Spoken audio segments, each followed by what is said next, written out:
দর্শক, কিছু সময় আগেই বলেছিলাম যে একটি শিশুকে ধর্ষণ শেষে হত্যা করা হয়েছে, হত্যা করে বস্তার মধ্যে আটকে রাখা হয়েছে। এখন আমরা দেখতে পাচ্ছি যে সেই যে যার বিরুদ্ধে এই ধর্ষণের অভিযোগ উঠেছিল তার লাশ হয়তো বা পড়ে আছে। সেটি জনতা নিজের হাতেই তার বিচার করে দিল। জনতা, স্থানীয়রা তারা এই ধর্ষণের নৃশংসতা এটা কিন্তু সহ্য করতে পারিনি স্থানীয় মানুষ। শত শত মানুষ তাকে মেরে থেতলে দিয়েছে একেবারে। এবং আমরা যারা দেখেছি যে ভেতরে কি অবস্থা, ওর এখন বেঁচে আছে? না না, এখন বেঁচে নাই। না না, একবার এই তো মনে করে যেন খুব জঘন্য একটা অন্যায় করছে। সে মনে করে একটা বাচ্চা শিশু, তার হাতে কোনো হিংসা থাকতে পারে না। এই জানোয়ারটা সেই শিশুটারে এমন ভাবে হত্যা করছে, তা পাবলিকে সহ্য করতে পারে নাই। এই কারণে তারে একবারে বিদায় করে দেওয়া হলো। এরকম যা তার কেউ না করে, সেই কাজটা করে দেওয়া হইলো। ওরে খুবই অন্যায় করছে। হ্যাঁ, খুব অন্যায় করছে। অন্যায় করছে তো সাদা পাইলো, যে অন্যায় করছে এই অন্যায় সে সাদা বলে, যাতে করে যাবে মারা ধরা হইলো, যাতে এরকম যাতে কেউ না করে, ওর দেয়া সবাই যাতে হেদায়েত হয়ে যায়। হ্যাঁ, এরকম মালিক এরকম শাস্তি হবে। দর্শক, বলছিলাম এই চর নসিপুরের যে ঘটনা, চর নসিপুরে ক্লাস 1-এ পড়ে ছোট্ট একটি শিশু, সেই শিশুটি গতকাল বিকাল থেকে নিখোঁজ হয় এবং নিখোঁজ হওয়ার পর থেকেই প্রতিবেশী হায়দারের বাড়িতে তার লাশ আজকে সন্ধ্যায় এসে পুলিশ খুঁজে পায় বা লাশ উদ্ধার করে। কিন্তু এই খবর পেয়ে শত শত মানুষ, গ্রামের শত শত মানুষ তারা কিন্তু এখানে ছুটে এসেছে এবং এই দৃশ্য দেখে তারা সহ্য করতে পারেনি। তারা ঘর ভেঙে তারা এই ঘরের মধ্যে প্রবেশ করে এবং যার বিরুদ্ধে এই ধর্ষণ এবং হত্যার অভিযোগ উঠেছিল তাকে নিজের হাতেই স্থানীয় জনতা বেধড়ক পিটিয়েছে এবং বলা হচ্ছে যে সে এরই মধ্যে মারা গেছে, সেটি জনতার বলছে।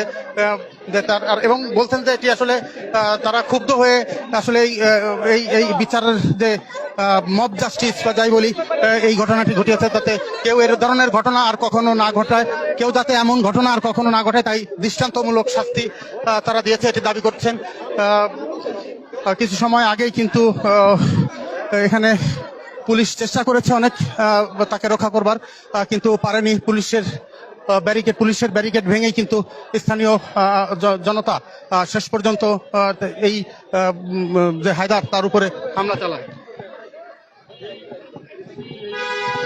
গাছ বাড়ি তুলে দিয়ে পাশে তুলে দিয়ে ঘাটে এপাশে 250 বেড তন্ন করে খুঁজছি, তাও পাই নাই। তারপরে পুলিশ আসার পর তারপরে অনুযায়ী তাদের সহযোগিতায় ইনশাল্লাহ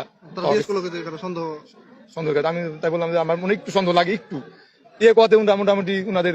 তাকে কেন সন্দেহ করলেন আপনারা? তার সন্দেহ করলে সে খালি পিছিয়ে থাকে আর খালি 5 হাত পিছিয়ে থাকে, কোন কথা বলে না। উনি কি আগে আসবেন? উনি আমার দাদা, উনি আসলে আগে না, যে আসলে মেয়েটা গেল কোথায়, ও তা না গিয়ে ও খালি পিছনে থাকে, খালি পিছনে থাকে। মেয়েটা আপনার কি হয়? আমার মেয়ে। আপনার মেয়ে? হ্যাঁ। ওই হায়দার হচ্ছে আপনার কি হয়? আমার দাদা হয়। আপনার আপন চাচতো দাদা? আপনার দাদা? আমার দাদা। হ্যাঁ, তার মানে মেয়েটার হচ্ছে তাওই হয়। কিভাবে পাইলো? পুলিশ আসে, তারপরে ঘরের ভিতরে যায়, খুঁজতে বস্তার ভিতরে পাই গেছে।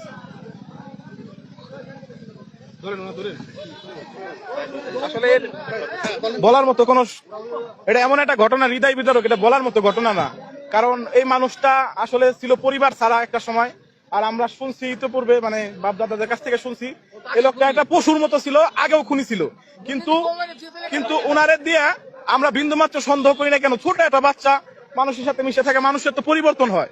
তো ওনার সাথে আমরা আজকেও কথা বলছি, যে জিজ্ঞাসা করছি, আমাদের দোকান আছে গেছিল, আমি বললাম যে ভাই কি অবস্থা, তো উনি বলতেছে এই অবস্থায় ভাল লাগে নাকি, কেমন কি। তখনই মানে মানুষের ভিতরে একটা সন্দেহের সৃষ্টি হয়েছে যে আসলে একটা মানুষ, সবাই যখন মানে আহাদারি, প্রায় এলাকা জুড়ে আহাদারি দেয়, যখন এটা খবর শুনতে, একটা সন্তান যখন মানুষের হারাই দেয়, একটা সন্তান যখন মানে বাড়িতে থাকে না, একটা বাবা মার কি অবস্থা হয় সেটা বুঝেন। আমরা সকালবেলা মাইকিং করার চেষ্টা করছি, যতটুকু সম্ভব চেষ্টা করছি, পরে কোনোভাবেই কোনো সন্ধান হচ্ছে না। মানুষের একটাই সন্দেহ, হয় পানিতে পড়তে পারে ছোট বাচ্চা, আর না হলে কারো হাতে পড়ে গেছে ছিনতাইকারী বা এমন কিছু হতে পারে, আমাদের ধারণা ছিল। কিন্তু আমরা জানি না যে ঘরের ভিতরে এই পশু থাইকা এই পশুটা এই বাচ্চাটার সাথে কি নির্মম আচরণ করছে আমরা জানি না, কারণ তার কোনো ওয়াইফ ছিল না, কিছু ছিল না, আমরা জানি না তার সাথে দর্শন করতে কিনা। কিন্তু আমরা এইটুকুতে খুব খুশি, আল্লাহ তাআলার যে একটা বিচার আছে যে দর্শন করছে তার শাস্তি মৃত্যুদণ্ড, আজকে এলাকাবাসী তার উপযুক্ত শাস্তি দিচ্ছে, আমরা সকলে খুশি এবং ধন্যবাদ জানাতে চাই প্রশাসনকে। আজকে ওসি মহোদয় তিনি দুপুরের পর থেকে এখানে এসে অভিযান করে, তো অভিযান করার পরে তিনি তিল করে যে লোকটাকে আমরা যে হায়দার মোল্লা যে ভিকটিম তাকে বলে, যে তাকে বলার পরে তার সাথে কথোপকথন বলতে বলতে কথায় কথায় তার সাথে তাদের টিমটা নিয়ে তার ঘরে যেয়ে আমরা সন্ধ্যার একটু আগে আমরা সকলে যখন কথা বলতেছিলাম, তো তখন হঠাৎ করে রুমের মধ্যে থেকে একটা আওয়াজ চলে আসে যে পাওয়া গেছে। তো এইটাই হলো ঘটনা। উনি অত্যন্ত নিকৃষ্ট মানের মানুষ, একটা মানুষ যে এমন হইতে পারে সেটা ভাষায় প্রকাশ করার মতো না। আমি এই কথা থেকে বলতে চাই যে আপনারা সকলেই যে দৃষ্টান্তমূলক শাস্তিটা দেখলেন, আপনারা সকলে যদি কারো মনে কোনো এরকম নেককারজনক চিন্তা চেতনা থেকে থাকে, আপনারা এগুলা থেকে দূরে আসুন এবং আমরা সকলে যাতে ভালো থাকতে পারি